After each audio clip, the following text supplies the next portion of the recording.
O ito, pag-usapan naman natin si Lisa, hindi raw makatulog. Yan, hindi umano yan ang lumalabas na balita ngayon sa social media. Hindi na raw nakakapagtulog-tulog si Lisa dahil sa kinaharap niyang bulilyaso at kalokohang kagagahang ginagawa. O sige. Nagkabayaran o nagkatakutan? Bumaliktad ang isang Senate witness laban kay KOJC leader Pastor Apollo Quiboloy.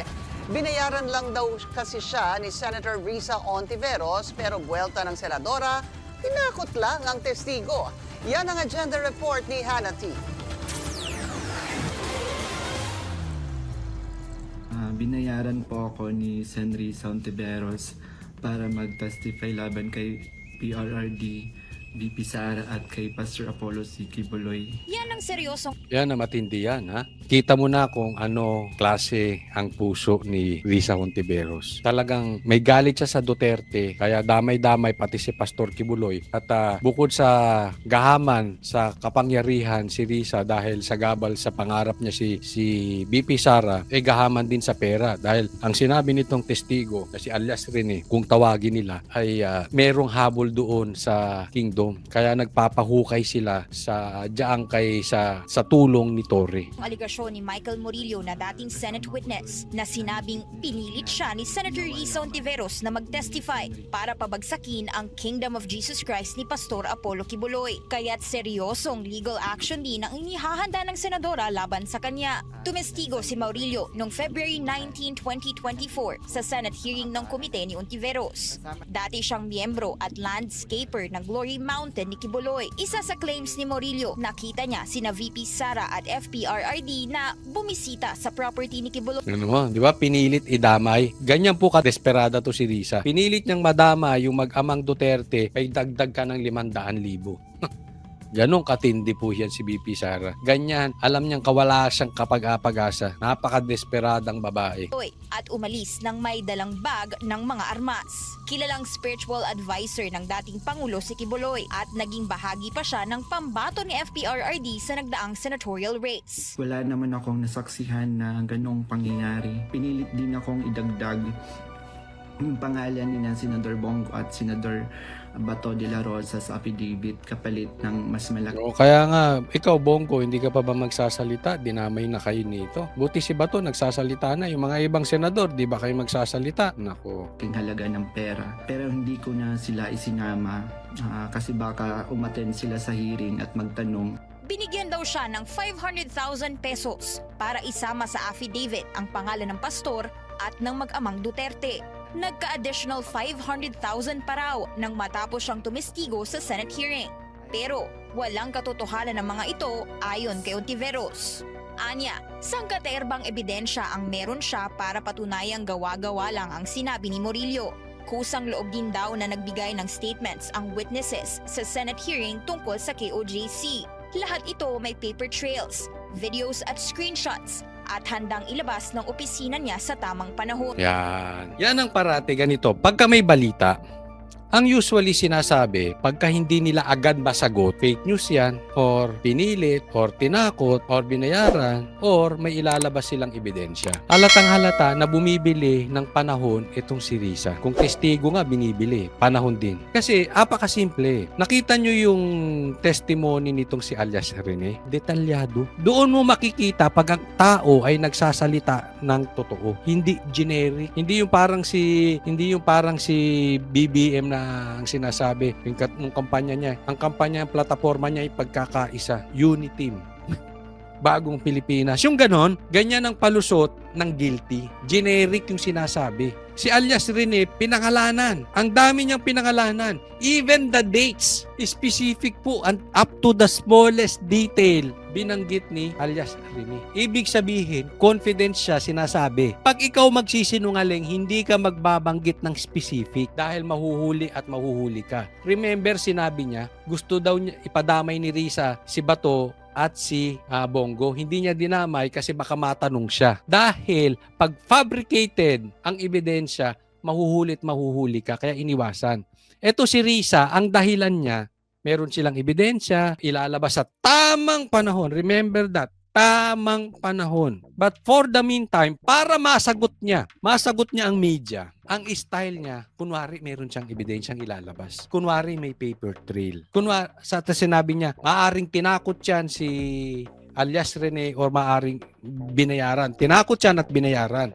At meron silang ebidensya patungkol dito. Anong ibig sabihin? Inaalam muna ni Risa kung gaano kalalim ang tama. Iniimbestigahan niya muna. Tinitingnan niya muna. Inaalam. Una, kung saan ba posibleng nakatira to si alias Rene. Ano ang hawak nitong ebidensya? Kasi baka maglabas sila ng fabricated na ebidensya, may pagsuplak si alias Rene.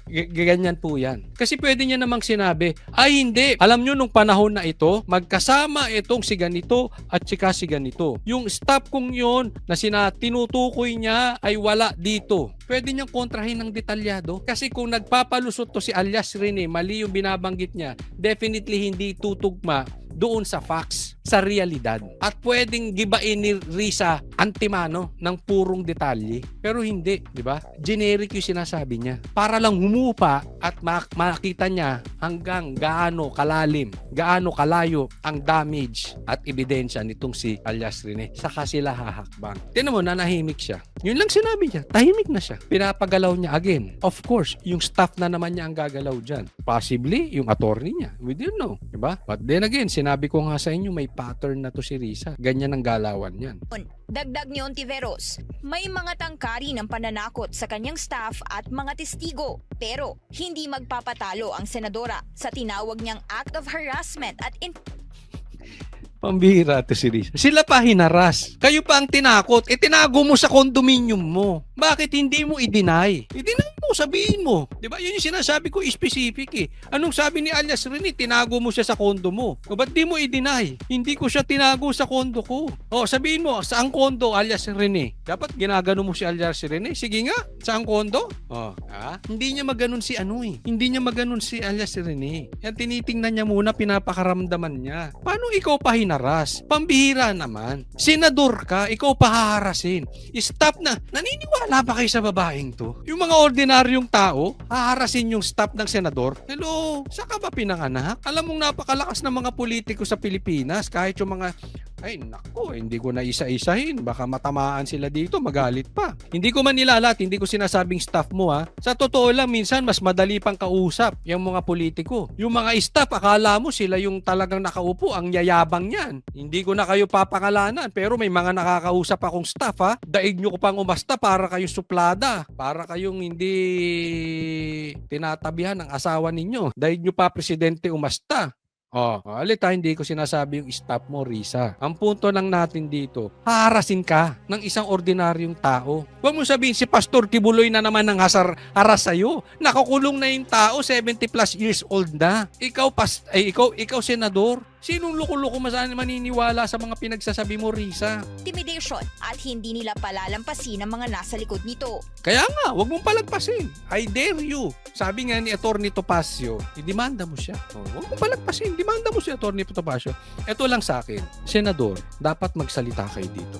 Gaya ng sabi ko, ang nadinig ko palang nagsasalita at nagko-komentaryo patungkol dito ay si Senator Bato.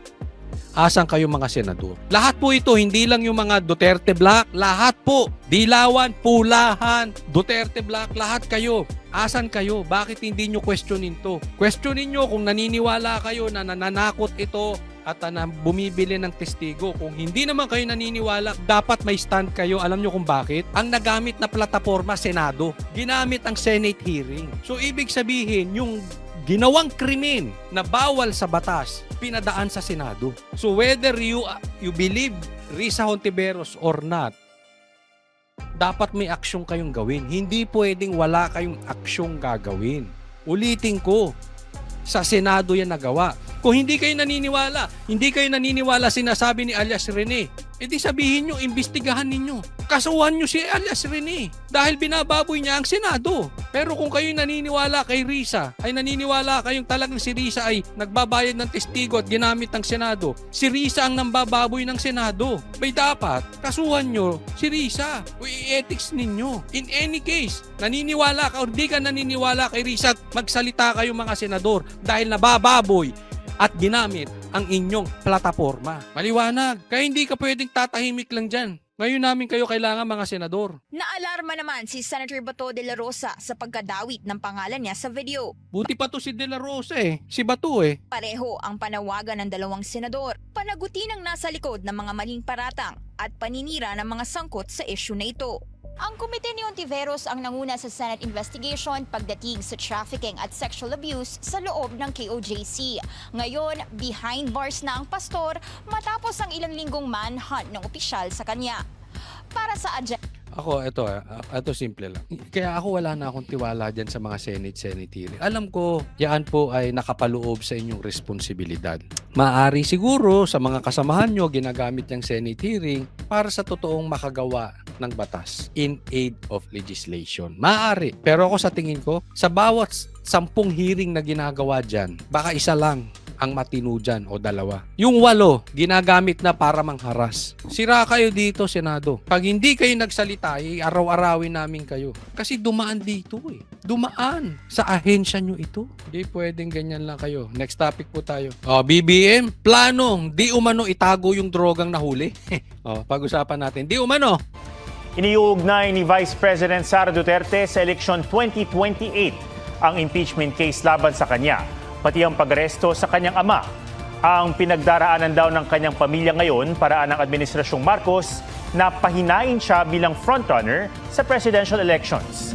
Ang sagot dyan ng Malacanang sa report ni Ivan Mayrina. Wala pang anunsyo si Vice President Sara Duterte ng kanyang plano para sa eleksyon 2028. Pero para sa kanya, ang pagiging frontrunner daw niya ang dahilan ng kinakaharap niyang impeachment case at pagpapaaresto sa kanyang amang si dating Pangulong Rodrigo Duterte. Sa panayam sa kanya ng Russian state-owned media, Tinan mo, congratulations sa iyo, BP Sara. Pati international. Alam mo, ang appeal ng Duterte, sobra. Hanggang international. Si Marcos nga hindi pinapansin sa international Try nyo. Si Marcos gumawa ng rally, pumunta dyan sa Di ba wala silang pinapakita? Pag pumunta siya sa ibang bansa, pumunta ng Japan yan, hindi niya man lang pinakita na siya ay pinagkahaguluhan ng mga tao dyan. BP Sara, pati international, sikat. Yan po tatak ng Duterte. Alam nyo lahat yan, kahit kayong mga pulahan, kahit kayong mga bashers ko, kahit kayong mga dilawan, alam nyo yan. Dalin mo halimbawa, si BP Sara, dalin mo LA, dalin mo New York, dalin mong Hague, dalin mong Japan, ilagay mo ron, pagkakaguluhan. Lagay mo si Marcos doon. Pati sa subway, hindi papansinin yan. Ilagay mo naman si Lenny. Hindi rin papansinin yan. Baka sa simbahan lang pag pumasok. Kasi yun ang style nila Padasal-dasal sa simbahan, di ba? Yan ang style ng pula, ng dilaw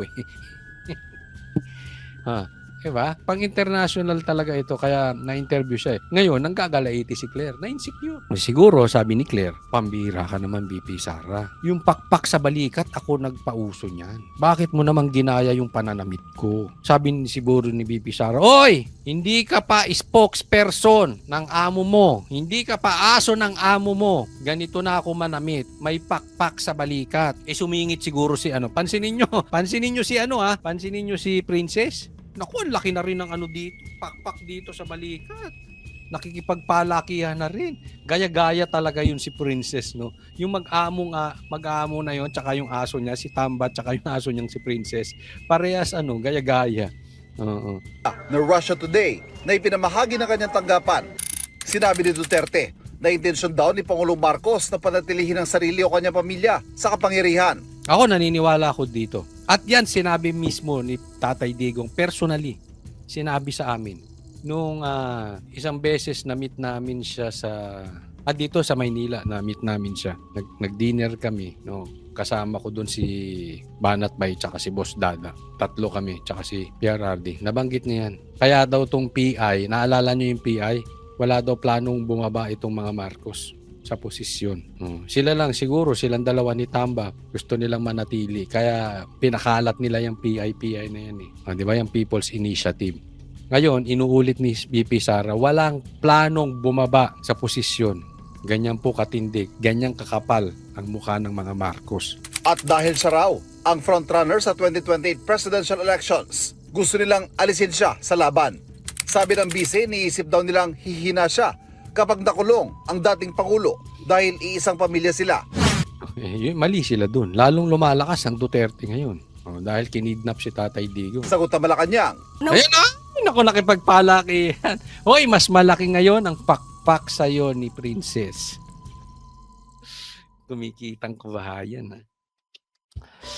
Sarap buhay, ha? Dati gusgusin lang ito. Nakikipag-away lang to sa kanto. Wala po yung issue patungkol sa kanyang accountability tungkol sa confidential funds. At ito. Nawawala daw yung issue doon sa confidential funds. Alam mo, Claire, siguro kulang ka sa research. Bilang abogado, dapat diyan ka hindi sasabit. The lawyers I know, grabe sa research yan. Wide reader yan. Basa ng basa yan. Basa dito, basa ron. Kaya ang utak, matalim. Yan ang problema mo, Claire. Mukhang hindi ka na nagbabasa. Hindi ka na nagre-research. It is public knowledge na talagang front runner si BP Sara. Sa survey nga, 30+% ang kanyang gusto siyang maging presidente. Malayo ang susunod ay si Lenny na. I-check ko, ha. Kasi may record ako noon.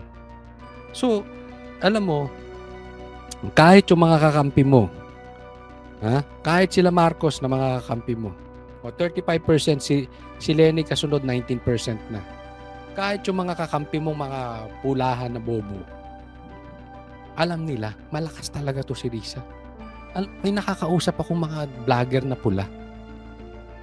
Even them, they admit to me, hindi ko nasasabihin kung sino sila. They admit na, grabe, lakas talaga ni BP Sara. Ina-admit nila. Kaya nga, ngayon, nagpaplano na yung iba lumipat. Kaya lang, yung iba naman, namarkahan na. Hindi ko naman alam, ba't hindi mo alam to? Claire. Anong klase kang abogado? Wala kang alam sa current events? At iba't iba pang mga complaints na napapaloob sa articles of impeachment. Siguro po nais din po natin malaman ang katotohanan at wag lang pang pong magtago sa naratibo na siya yung frontrunner para sa 2028 presidential election. Hindi siya nagtatago. Di ba? Public knowledge yun. Alam mo ang nagtatago, yung amo mo.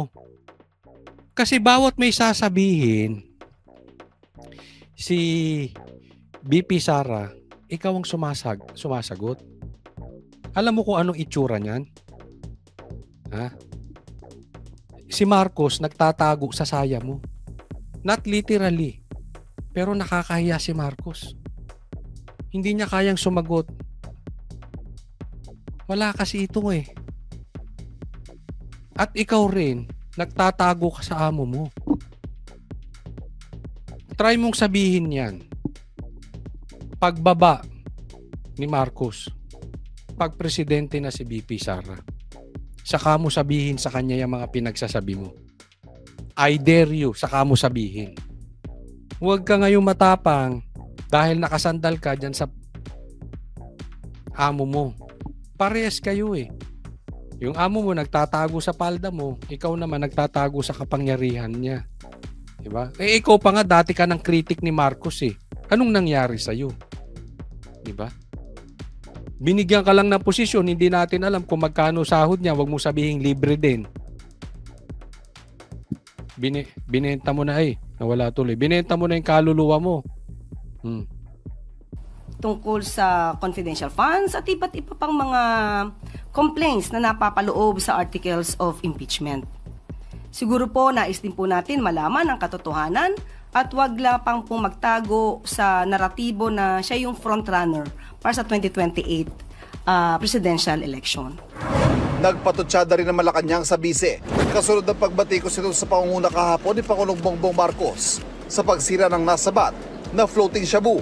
Trabaho ba ng presidente ang sirain ng ebidensya ng Hindi yan trabaho ng Natatawa siya. Hindi trabaho ng presidente ang mag-photo op sa nahuli na drugs at mag-photo op sa pagsira ng nahuli na drugs.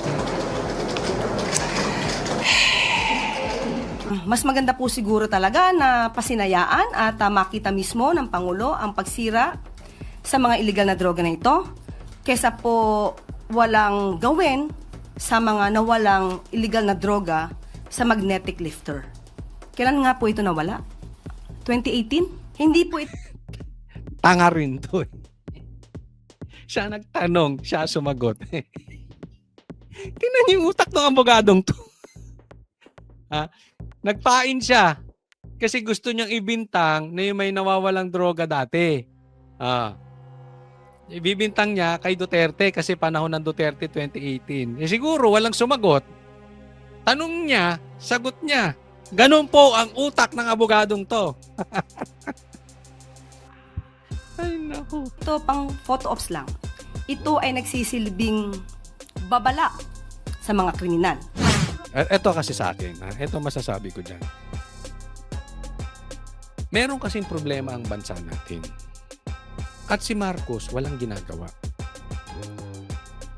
Ngayon lang yan nagsisipag-sipag, naging karpintero, biglang maraming nahuling droga, pero walang nahuling mastermind, walang nahuling drug lord, walang nahuling runner, wala. 'Di ba? Naging teacher 'yan. 'Di ba? Ang sipag ngayon, nagpunta ng Japan. Bakit? Sa paghahanda ng SONA. Si Marcos, wala talagang planong ayusin yung bansa natin. Tingnan mo, after SONA, hindi mo na naman mahagilap kung sang lupalop yan. Nasa happy place na naman yan. Pag malapit na naman na SONA, trabaho, araw-araw na naman sa media. Pagkatapos nun, hindi mo na naman mahanap yan. Tingnan mo, pustahan tayo. Pagkatapos na SONA yan, after a week, baka 2 weeks yan, mawala na naman. Happy-happy na naman. Nako. Di ba? Yan ang mahirap eh. Hindi nyo inaayos yung bansa. Inaayos nyo yung imahe nyo. Inaayos nyo yung optics. Una, pang SONA. Pangalawa, paano inaayos ni Marcos? Sa paraan ni Claire. Para lahat ng batiko sa kanya may sasagot. Marcos, hindi mo kailangang sagutin lahat ng batiko sa'yo. Kung ikaw ay nagtatrabaho ng taos-puso na nararamdaman sa ilalim. Kasi kung ang pagsolusyon nyo sa problema ay dahil sa bunganga ng palengkerang spokesperson mo, mabilis ma-counter yan. Anong balita ko? Ang spokesperson ng PDP si Topacio na. O di ba nga yan na lang? Di ba? May nasusolusyonan? Wala. Bakit? Ang katapat ng solusyon mo, Marcos, ay panglabas. Pangpalengke. Pangchismisan. Pang-vlogger. Bardagulan lang. Banatan lang. Di ba? O ngayon, may katapat na rin kayo si Topacio. May laman ng utak nun, hindi katulad nitong palengkera. No. Di nawala na yung solusyon. Paano? Hindi nyo hinaharap ang solusyon, Marcos. Inaayos nyo lang yung imahe ninyo. Kriminal. Hirit para Malacanang, mismo si dating Pangulong Duterte. Dati ring nanguna sa pagsira ng mga nasa bata droga noong 2020. Baka nakalimutan po ito ni Vice Presidente. So ang pagtatrabaho po naman ay hindi dapat itago, dapat nakikita ng taong bayan. Ready siya, no? Ready siya. Sige, babasagin ko yung trip mo. Ivan May Ito ang sa akin. Naka-ready ka, di ba? Parang yung ginawa ni Bato. Ni Torre. Kinumpare niya sarili. Sabi niya, ay, bakit yung tatay mo? Kasi tinira siya ni Baste. Yung tatay mo, pre-promote din from 1 star si Bato. Teka muna. Si Bato kaya na-promote dahil nalinis nila ang Davao. Si Torre walang nalinis. Meron ka bang nakitang syudad na mapayapa na walang droga, na walang krimen na nagawa ni Torre. Anong nagawa lang niya? Kinidnap niya sa utos ni Marcos si Tatay Digong. Ayan ang sabi ng mga abogado ni Tatay Digong. Diba? So hindi mo pwedeng ikumpara yung promotion ni Bato dahil ang promotion ni Bato, it's not from 1 star to chief of police. It's from the drug war. Paglinis ng kalsada ng Davao. Ikaw hindi eh. May persona non grata pa nga si Torres. Same thing dito. Sabi niya, yung tatay mo eh, nga eh. Nagganyan din. Teka muna. Ang pagkakaiba nila, si Tatay Digong, ang Duterte, dalawa nakilala. Una, sa pagsugpo ng droga. Plataforma talaga nila yan. Talagang yan ang pinanghahawakan niya. At ang Duterte galit sa mga rebelde NPA komunista. Yaan sila. Yaan ang Duterte. Si Marcos, anong imahe? Hindi naman niya plataforma yung droga eh. Sa may bahid ng droga, di umano. Kaya nga pinagdadrug test siya, ayaw niya mag-drug test. Yun ang pinagkaiba, napakalaki ng pagkakaiba nun. Dahil si Tatay Digong, kinakatakutan ng mga drug addict. Pag naglabas siya ng ganong imahe, nakita yan sa media, takot ang droga. Takot ang mga nagdodroga. Si Marcos naglabas ng ganyang imahe. Anong kinalabasan? Nagmumukhang tanga.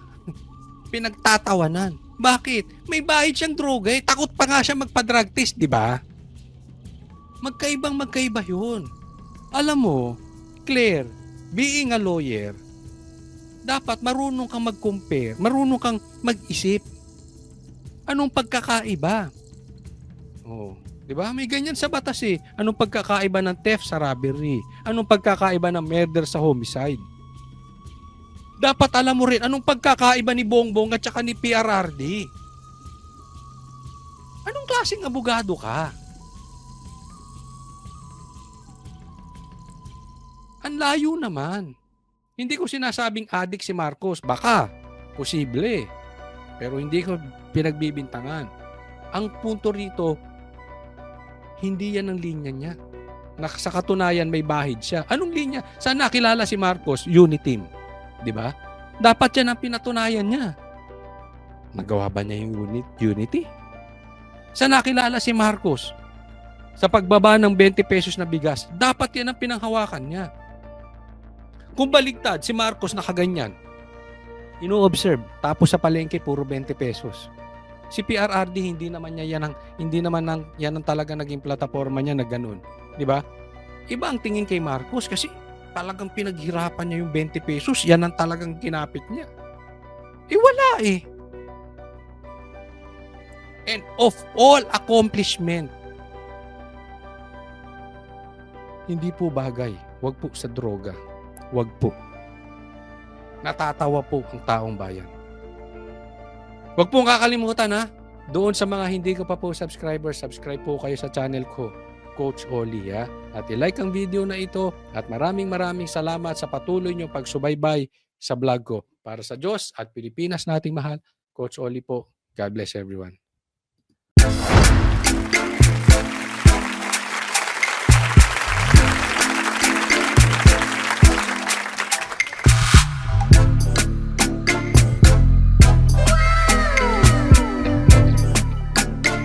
The next performance will start momentarily.